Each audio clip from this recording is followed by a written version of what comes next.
in here. And we're going to spend about an hour of your time and try to help you. I'm very proud to have Jeff Guller with us.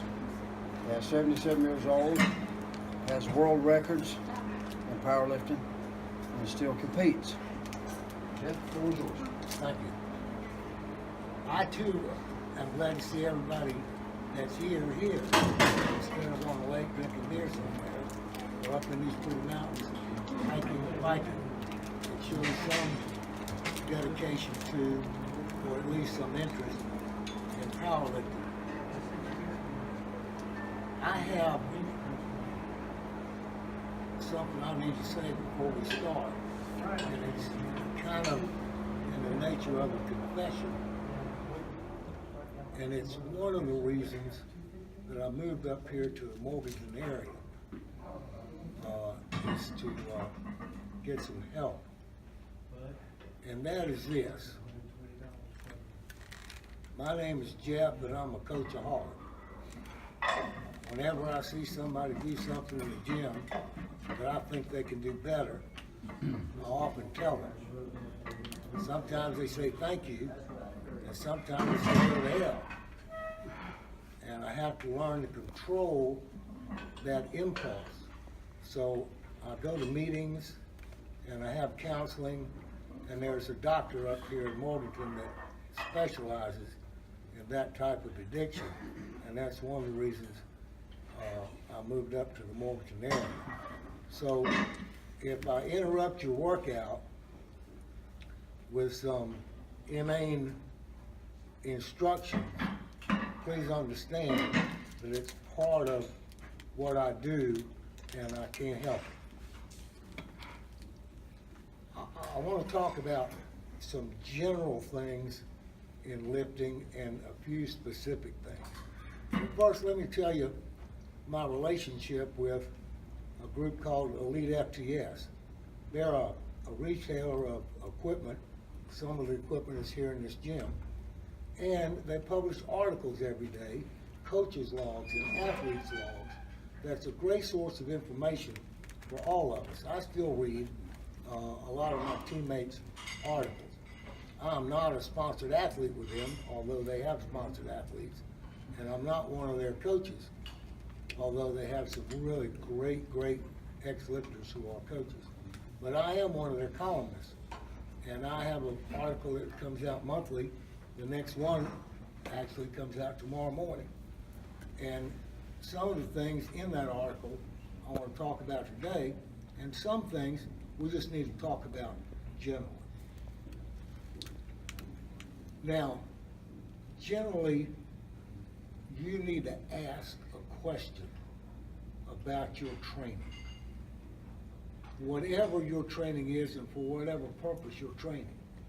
If it's as a power lifter, you need to ask yourself, is my program and my number of exercises and my rep set scheme help ultimately my three main lifts? If they do, you're on the right track. If they don't,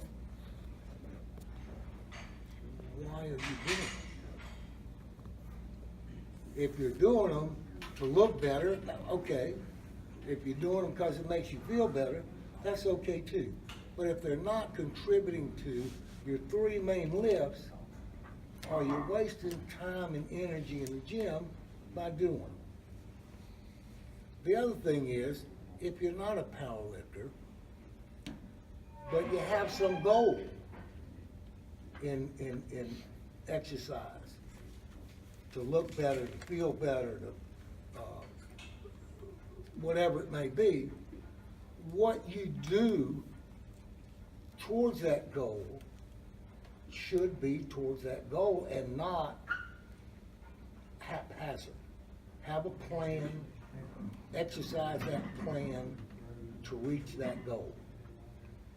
Now, if you're an athlete and you're ready to compete for a team, or you're coaching athletes, find out what your coach thinks is the most important attribute or exercise you can do. then train the hell out of it. You might not get a starting job, you might not be the most talented athlete on the team, but I guarantee you, if you're best at what your coach thinks is important, you'll get a good look. If he thinks deadlifts are important, or squats are important, cleans are important, be the best person on the team in that particular thing. 40-yard dash, whatever it may be. So have a purpose to your training is what I'm saying. Now, Frank was going to talk about nutrition, and I understand now that he's changed what his topic. So I've got an important nutrition note for you.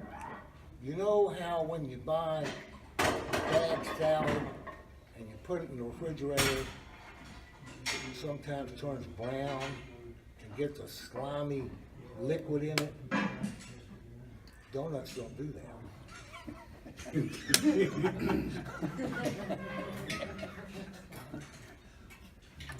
Now, the best athletes in the world are essentially in Major League Baseball, the NFL, the NBA, the WNBA, the National Hockey League, the ATP, which is tennis, and the Olympics, and all of the sports and activities encompassed therein. These people are the best that there are at what they do. There's nobody any better, but they all have one thing in common. Every single one of them has a coach. Why? They're probably better at what they do than their coach is, or their coach ever was. So why do they have a coach? Because we're all human, we all make mistakes, we all have our frailties, both physical and mental, and there needs to be somebody there to pick us up, to pump us up, to polish our technique, or to make it better, or to make us better. It takes a long and hard road to get to the top of the game where these athletes are, but it's even harder to stay there. And that is in part, or in the main, what coaches do, help you stay there. So much so that coaching has been broken down into a nutritionist, an exercise person, a sports psychologist, and a coach, just for one athlete. A tennis player often travels with an entourage of 6 or 8 people, a couple of hitting partners, a coach, a nutritionist, an exercise guy, and a sports psychologist, because you need the support to stay at the top of your game, and you need the support to get to the top of your game. And if you think you know how to do everything that you're supposed to do, you're very, very sadly mistaken. Between Frank and I, we've been doing this for about 100 years. And we learn something new every single day. And you need to as well, if you're serious about doing this. If you're not, if it's just a sport, you come in here, pick up something heavy and put it down, then don't worry about it. You know, when I say you should be more dedicated, it's easy for me to say. You say, I've got a life, I've got a spouse, I've got children, I've got responsibilities, I've got bills to pay. Well, I understand that. I put 4 kids through college. I understand what responsibility is. I understand what the pressure is to pay your bills and make your house payment and to keep everything according to the lifestyle that you have. But if you're interested in doing this, then let's get serious about it. Now, one of the things about getting serious, and now we're talking about specific stuff, that we emphasized at our seminar was a squat walkout. You get 2 steps. Not 2 steps and a dance, not 2 steps and wiggle your feet, not 2 steps and then get wider, not 2 steps and then shake around a little bit. You get 2 steps, period. If you don't have what you want in 2 steps, put it back on the rack. You don't have to squat. You can take it out and do it again. And if it's something less than perfect, squat anyhow. You gotta learn how to do that from time to time, because every setup you get is not gonna be perfect. So be able to go with less than a perfect squat. You can't start making life decisions with a maximum weight on your back. You can't start thinking, well, what am I gonna do, and how many steps should I? You get 2 steps, squat, bam. You don't have time to play. A friend of mine who taught this with me at the seminar proved it the next day at a lifting session when he walked out 885 and he couldn't get his feet right. So he took an extra step, and then he had to move his feet, and then he had to get it set, and then he had to get it right, and then he went, and then he missed it. And 885 is easy for him because the following week he did 905. But he wrote that he proved the point he was trying to make the day earlier at the seminar about how important a 2-step walkout is. Because he screwed it up and missed the lift. And when you got 885 on your back, it's difficult to start thinking and wondering what you're gonna do. Get out there and get it done and get it back in the rack, because it's heavy. And every maximum weight you do is heavy. Now, we also talked about, and we, I refereed a meet last Saturday in Raleigh. And because I knew I was gonna talk about this, I made a mental note to watch every lifter in his walkout. Not one, not a single one got it right. And there were guys squatting 600 pounds, maybe 7, but nobody did a 2-step walkout. In fact, until we started emphasizing it, around here, nobody here ever did a 2-step walkout, except for Frank. He's the only one that did or does it correctly. And that's why it's so important. Now, the great athletes practice what they do. Michael Jordan stayed out to practice to shoot foul shots. Stephen Curry, who's the best shooter in the NBA, shoots hundreds of shots, both before and after practice. How come? He's already the best. He wants to stay the best. He wants to be the best. He wants to even be better. How many of you have ever practiced a 2-step walkout? Look, 2. Yay. How many of you ever practiced it 100 times in one session? So, if you want to do this, let's do this. If your 2-step walkout doesn't work, practice it. Practice it with a bar. Practice it with some weight. Stand up under a bar that weighs 400 pounds and just stand there for 10 seconds. Then put it down. How much energy did that take? As we say, where I'm from in Gastonia, right smart. It takes a hell of a lot of energy just to stand up with that weight. So now, with a 2-step walkout, you're there with your maximum weight you've ever had on your back, and you're gonna do a dance.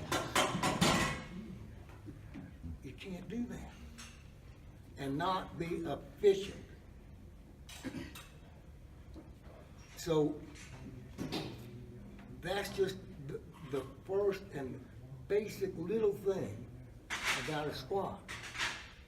And then the other cues, like sitting back and having your shoulder blades together and bringing your hips through.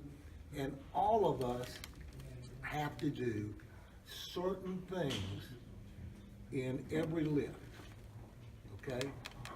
Frank uses the analogy of 100 Italian grandmothers making spaghetti sauce. I'll tell you a real life example. My mother made the best brownies ever on the face of the earth, the best. And when she died, there was a void left in the universe. Until I found out that my sister had the recipe. Well, my sister made them, and they weren't the same. She cooks them a little longer, she puts a little more nuts on them, and they're a little crunchier than I like them. So I got the recipe. And I use a little more raisins and a little more chocolate chips and not as many nuts, and I don't cook it as long, so mine are a little more chewy, which I like better. And my brother got the recipe. I don't know what he does, but his are different than mine and hers. So from the same recipe, the three of us have a different product. So the point of this is this: you all need to do some of the same things in your lifts. Two-step walkout, shoulder blades together, sit back, wide stance, arch on the bench, hands where they should be, all those things. But then we want to tailor that lift to be the most efficient for you.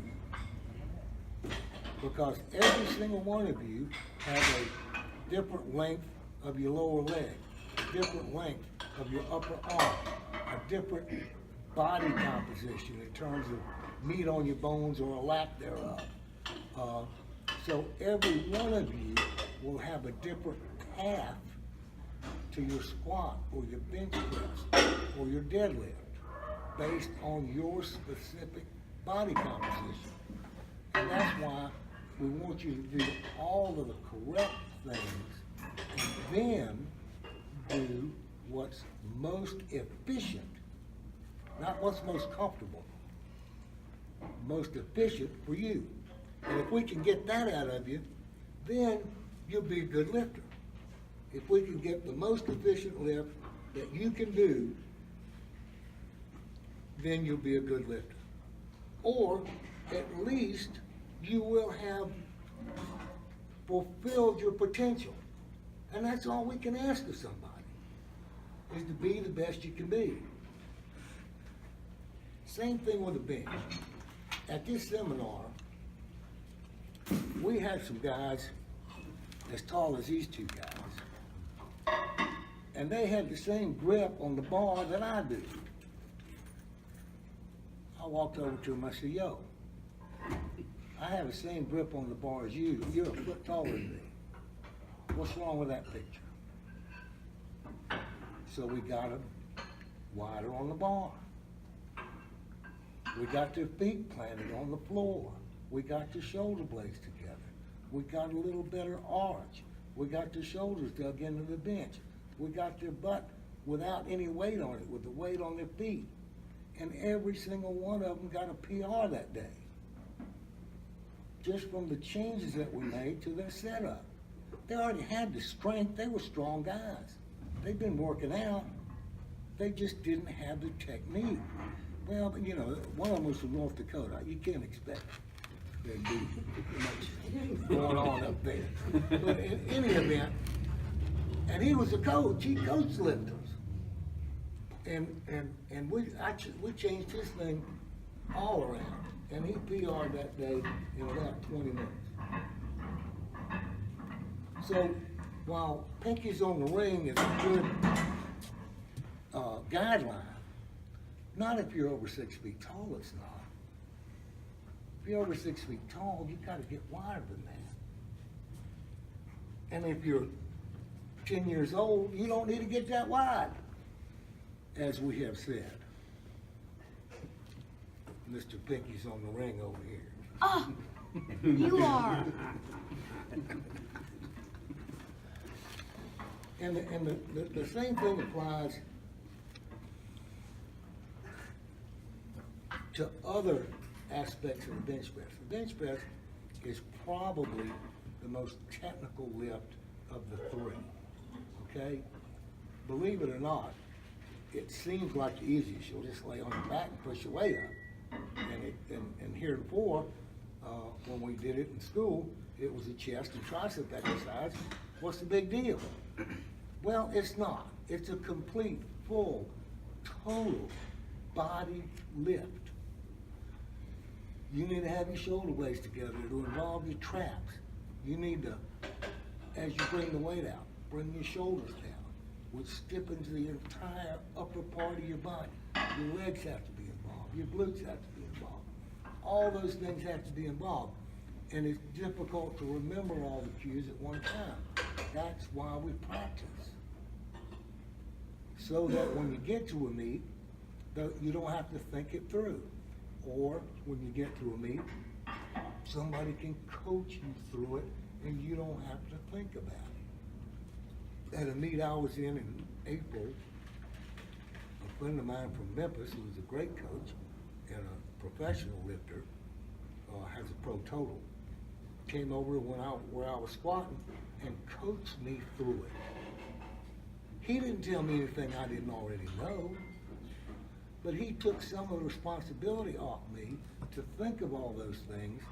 All I had to do was listen to him and execute. All I had to do was do what he said and execute. And it worked. And there again, no matter how good you are, or how strong you are, or how good you think your technique is, the presence of a coach to talk you through some of these lifts is eminently important. The bench press,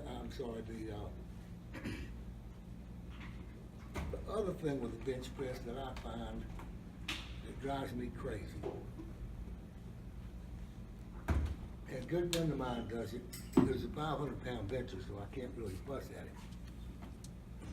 He lays on the bench and says to his handoff man, 1, 2, 3, and that guy hands him the bar. Well, when the hell does he breathe?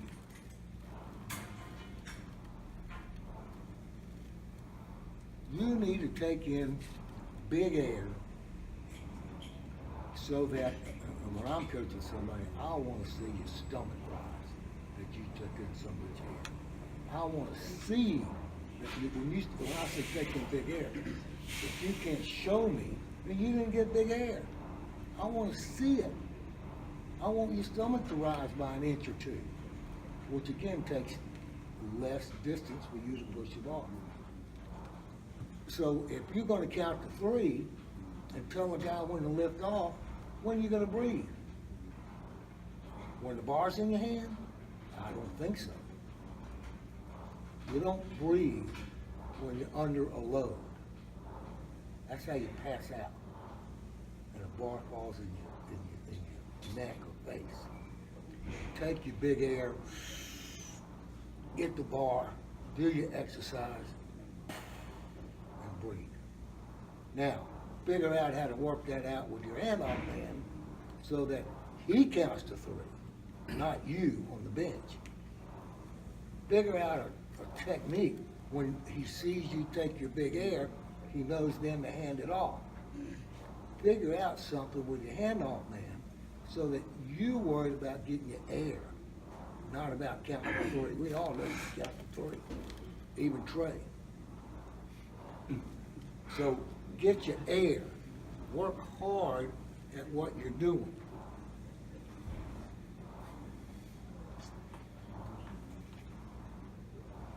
I hate to wear these glasses. Now, the deadlift is probably the least technical. Just walk over there and pick it up. Well, it's not quite that simple, but it's not that complicated. But I learned a cue from this seminar that I thought was really cool. I have tried it. I have discussed it with others who have tried it, and it seems to work. I use it both on the bench and on the deadlift. And it's called an anti-shrug. Huh? Well, if you shrug your shoulders, well, what's the opposite of that? Well, you put your shoulders down as far as you can put them. And when you get them as far down as they can go, put them down a little further. That tightens your pecs, your lats, your back, your stomach. Everything from the waist up now is tight. So whether you lift sumo or conventional, if you'll do the anti-shrug, then go get the bar and stand up, you will have a reasonably acceptable technique in your belly. There are ways to get down better, getting your butt lower, getting your butt closer to the bar. There are a lot of other technical aspects, but the anti-shrug I thought was a cool cue. You can also use it on the bench. I have seen where the bar's handed off, and you bring your shoulders down. You know, they say keep your shoulder blades together, then put them in your back pocket. Well, how the hell do you get them in your back pocket? Well, one of the ways is to bring your shoulders down. That then tends to put your lats down in your back pocket. And that's that anti-shrug. You can't play, you can't piddle around with the weight in your hand, but as the weight's handed to you, you can move your shoulders. You're not holding the total weight. The guy's handing it to you. You can move your shoulders as you get it. So you're not piddling with a load in your hand. So those are just some of the things that we need to touch on. And the point I'm trying to emphasize is live with people if you can, because they will help make you better. You want to be the best in your little group of 3 or 4. You don't want to be the guy who goes first with the lightest weight on the bar, and then they add weight until the last guy goes, who's the honcho in your group. You want to move up out of that first guy to be the second guy, and then the third, and ultimately the fourth guy in that group lifting the heaviest weight. So groups like that help one another. It helps everybody to get stronger. Because if I'm the honcho in that group, I don't want any of you guys advancing. Whereas everybody's striving to get ahead of me, I'm striving to keep people from getting ahead of me, so everybody tends to get stronger. Now, some of us train alone, based on the times that we can work out. I train alone. I've been training alone for 60 years, but I'm very fortunate in that when I train, Frank is usually there to help me, to encourage me, or kick me in the butt, whichever the case may be, to get done what I'm trying to do. So it's good to train with somebody if you can, a group if you can, because it'll help everybody get better. Now, the last thing I want to see is if you have a feel for what is the best recovery technique. And we can debate whether it's body tempering with a big weight like that, or simply a rolling pin, or massage, or sauna, or whirlpool, chiropractic, acupuncture. All of those are great recovery techniques. But there's one recovery technique that is absolutely, unequivocally better than any other. Anybody know? Rest. Sleep. Absolutely. Sleep. And if you get plenty of sleep, you'll recover better. If you have days where you can hardly get out of bed, when you can hardly walk, when you come to the gym, you're sore and cranky, did you get enough sleep? Probably not. Probably not. And when I was your age, I didn't either. I was busy doing stuff. I'll sleep when I get old. Well, I'm old, so now I get my sleep. But the best recovery you can do is sleep. And the second best recovery is how you eat. So take that nutrition tip that I gave you, and other nutrition advice, and eat right. You know how. It's common sense. It's not rocket science. Can I have this apple? Yeah, you can have this apple. Can I have this eclair? No, you can't have that eclair. Simple as that. It ain't rocket science. Right. So just be mindful is my point of the whole thing. Be mindful of what you're doing. I'm not suggesting that you change anything or do anything drastically different. Just be mindful of what you're doing and stay on the road to where you want to go. Thank you.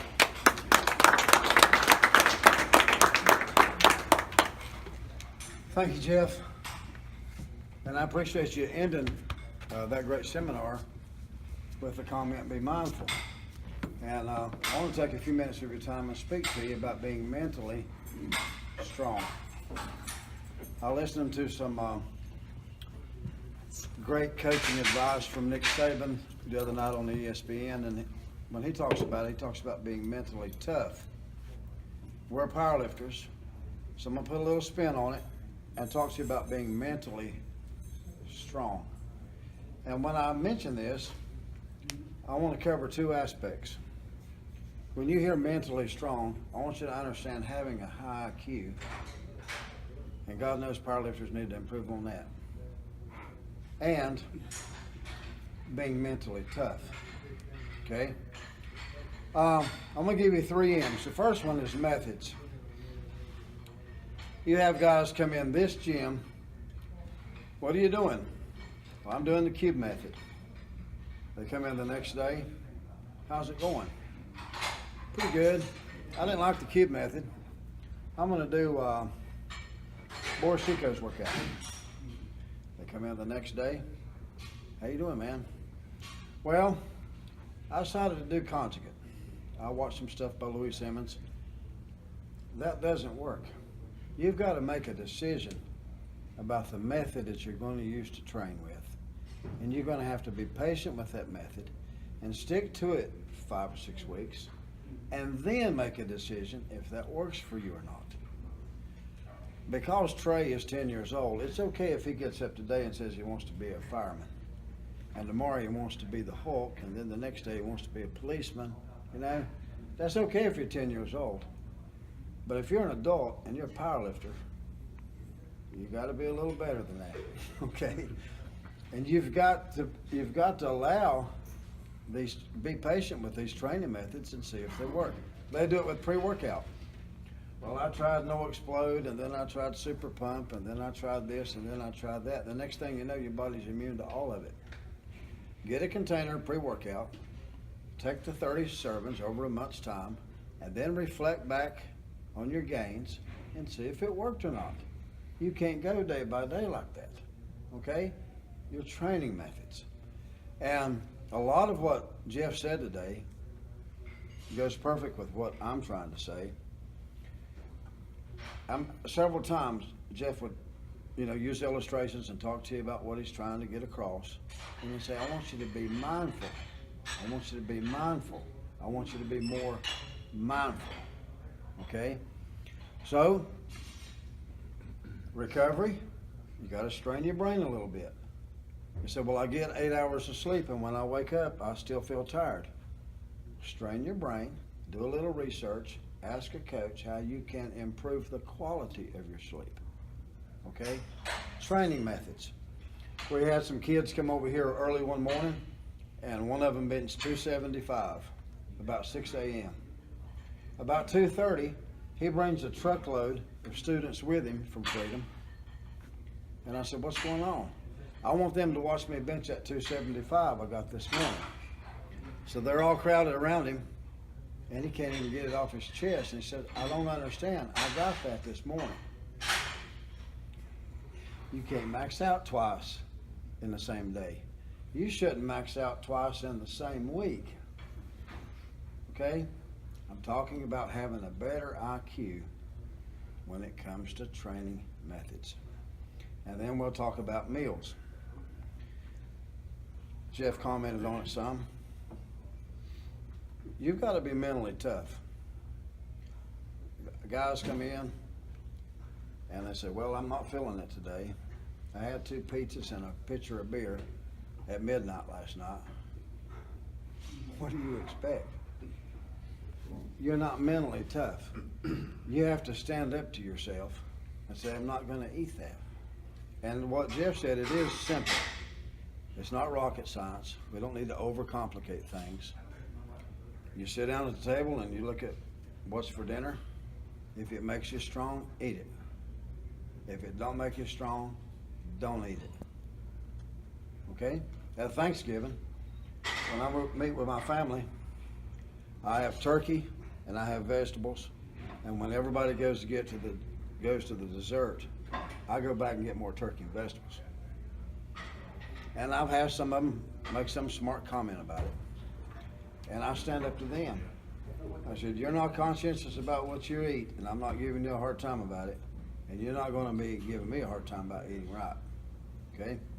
You got to learn to stand up to yourself. Be mentally tough when it comes to meals. Learn to tell yourself, no, I can't eat that. I can't drink that. That would be eating away from my goal. I'm 57 years old. I told everybody that I train with has memorized my percentages because my bench press hadn't went up in 3 years. They know my numbers. And at 57, I'm having to train really hard to keep my bench press where it is. I can't afford to be eating junk because it'll make you weak. Okay? And then the last thing I want to talk to you about is the meat. The day of the meet. You see people have a weak mind. I hear people say, there's not enough lifters. I'm not going to get enough rest between the events. You're mentally weak. We just went to South Carolina and competed, and it didn't have air conditioning.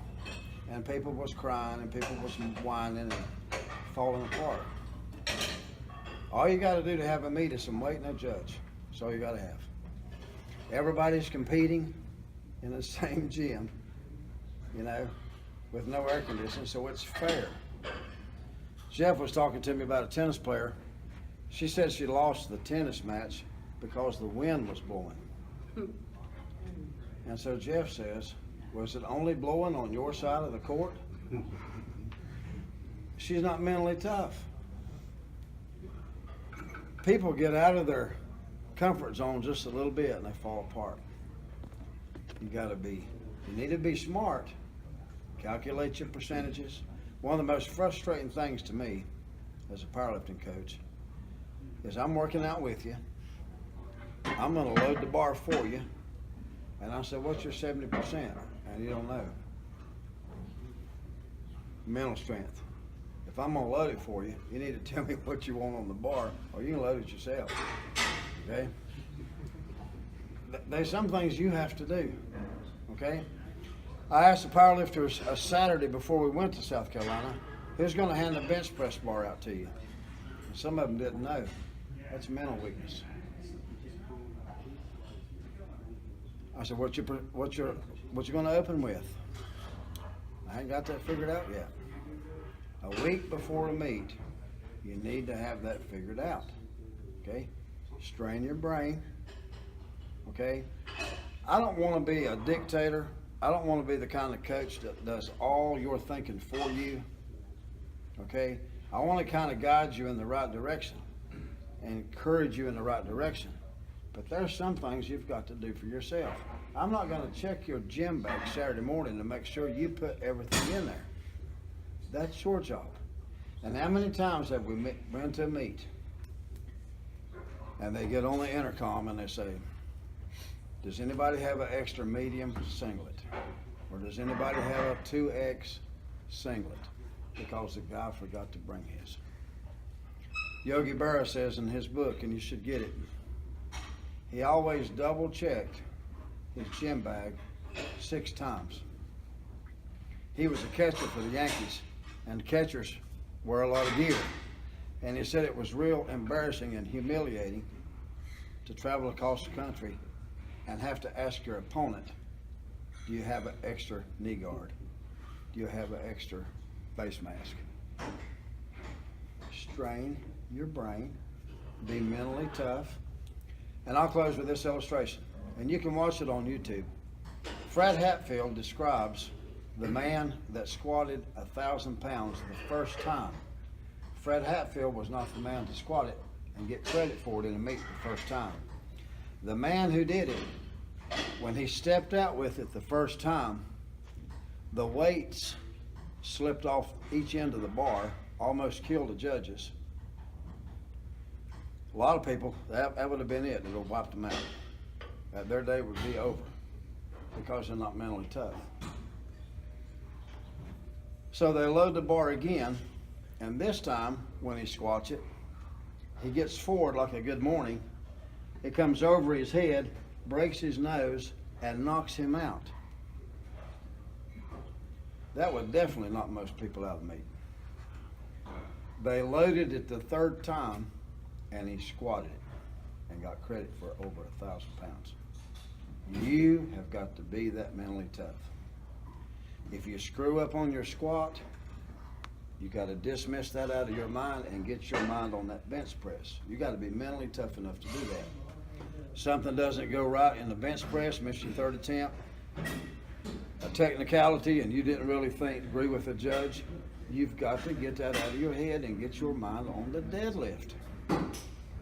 Okay? Improve your IQ by attending seminars. Do your homework, watch some YouTube videos. Hundreds of bad ones out there, hundreds of good ones out there. It's your responsibility to learn how to eat the chicken and leave the bones in the plate. You're watching something, the guy's on steroids, and you're not, you've got to learn to modify what he's saying and what he's doing and make that specific for you. Improve your mental strength. Thank you for your time. Appreciate it. If anybody What has did you any think of the questions? seminar today? Who wants to Oh my say? God, it was outstanding. I learned so much information regarding powerlifting, how to set goals, motivational issues that I faced, and nutrition as well. What was your favorite part? I think about talking about getting your mind into things, setting goals, so that I can obtain some better powerlifting goals. Josh, what did you think of the seminar today? It's very informative. What was your favorite part? Favorite part. So the favorite part is probably Jeff talking about the 2 steps to squat and him steps. dancing around. That's Oh probably yeah, pretty probably good. What was the best part of the seminar for you? Like what Jeff said, first, if you want to become a powerlifter, you gotta have someone to train with you to tell you what to do. If not, you can end up hurting yourself. Powerlifting is real dangerous. What's the best part of having Jeff as your coach? When I started, I was pretty weak. I was not lifting right, and then one time he walked up to me to correct me, and when he corrected me, I hit it more numbers, started getting better, my lifting and everything. What's your favorite part of training people? Seeing the progress that they make. Man, we also got a 275 squat now from 0. So it's just, beginners progress enormously faster than anybody else, and it's a joy to see it happen.